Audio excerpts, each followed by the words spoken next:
अस्सलामुअलैकुम बच्चों, आज हम लोग new Oxford modern English book 5 का chapter stopping by words on a snowy evening पढ़ेंगे। पोएम पढ़ने से पहले मैं आप लोगों को इस पोएम के पोइट के बारे में बताऊंगी जिनका नाम है रॉबर्ट फ्रॉस्ट।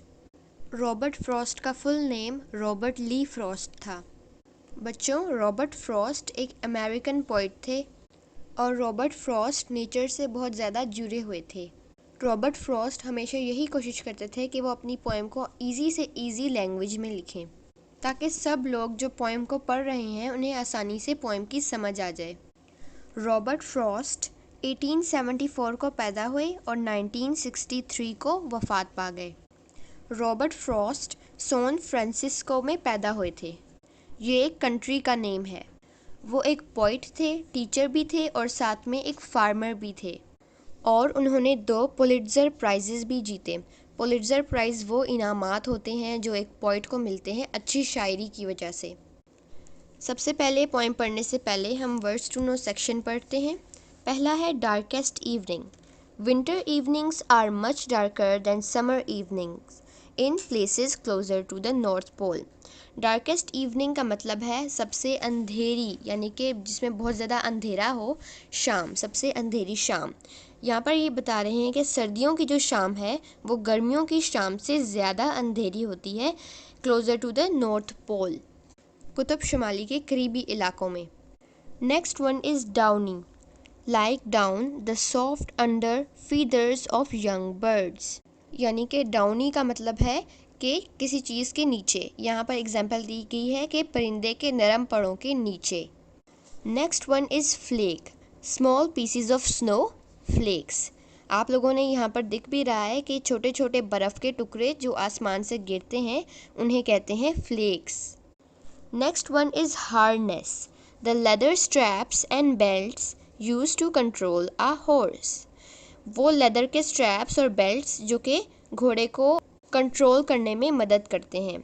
जो आप लोगों ने देखा होगा कि घोड़े के साथ एक स्ट्रैप्स लगे होते हैं, बेल्ट टाइप चीज़ लगी होती है जिससे घोड़े को कंट्रोल किया जाता है। अब हम अपनी पोएम पढ़ते हैं।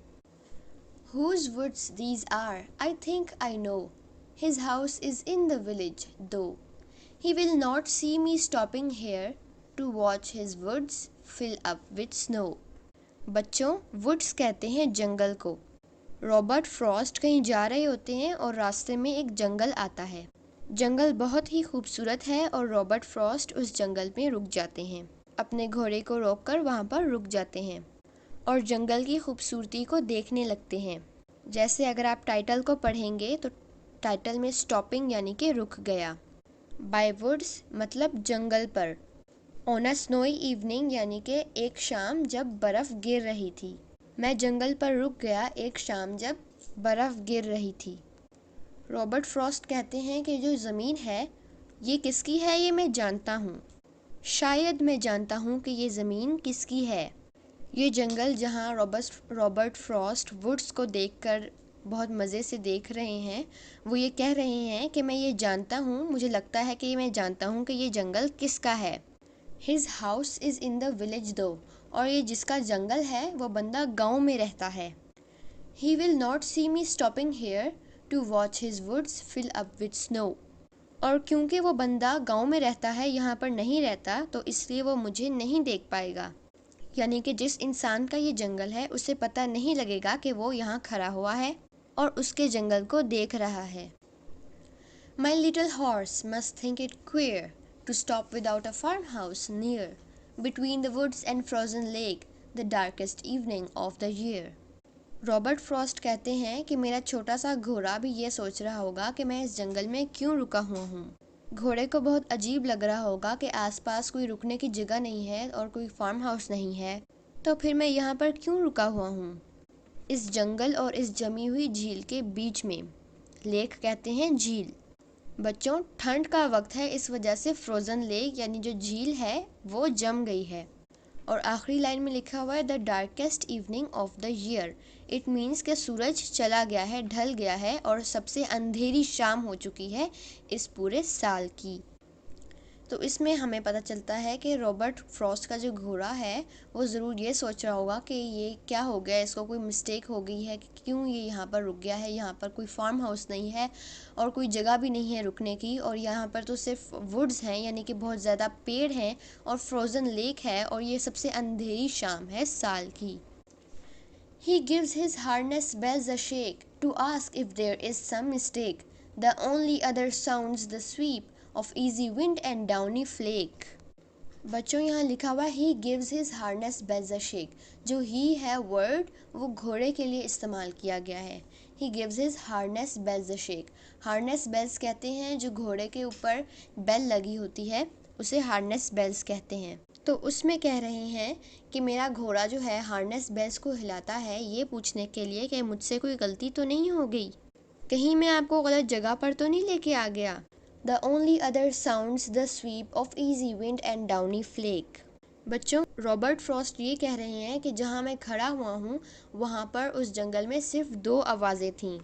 एक आवाज़ तो घोड़ा निकाल रहा था अपनी हार्नेस बेल्स को हिलाकर, और दूसरी आवाज़ हवाओं और बर्फ़ के गिरने की थी। मतलब इस पूरे में बताया ये जा रहा है कि वो जंगल बहुत ही ज़्यादा शांत था और हल्की सी आवाज़ें आ रही थीं। वहाँ पर कोई भी शोर शराबा नहीं था। The woods are lovely, dark and deep, but I have promises to keep, and miles to go before I sleep, and miles to go before I sleep। The woods are lovely, dark and deep। जो woods हैं वो बहुत lovely हैं, बहुत प्यारे हैं, dark हैं, बहुत अंधेरे वाले हैं, एंड डीप और बहुत गहरे हैं। But I have promises to keep. लेकिन अभी बहुत से काम हैं जो मुझे करने हैं, और अभी बहुत से वादे हैं जो मुझे पूरे करने हैं। अभी बहुत सी जिम्मेदारियां हैं जो मुझे पूरी करनी हैं। अभी बहुत कुछ है ज़िंदगी में करने के लिए। And miles to go before I sleep, and miles to go before I sleep. तो इसलिए मुझे यहाँ नहीं रुकना, मुझे जाना होगा। अगर इजी वर्डिंग में मैं इसकी आपको बताऊँ तो यहाँ पर रॉबर्ट फ्रॉस्ट कह रहे हैं कि मैं अभी आराम नहीं कर सकता, अभी तो बहुत से काम हैं जो मुझे करने हैं, मैं रुक नहीं सकता क्योंकि अभी मुझे बहुत चलना है, बहुत सारे काम करने हैं दुनिया के। तो बच्चों थी ना ये बहुत इजी पोइम। तो बच्चों इसी के साथ हमारी ये पोइम कंप्लीट होती है। नेक्स्ट वीडियो में मैं आप लोगों को क्वेश्चन आंसर्स करवाऊंगी। आप पहले इसको सब्सक्राइब कर लें ताकि आप लोगों को इजीली क्वेश्चन आंसर्स की भी वीडियो मिल जाए। मिलते हैं अगली वीडियो में। अल्लाह हाफिज़।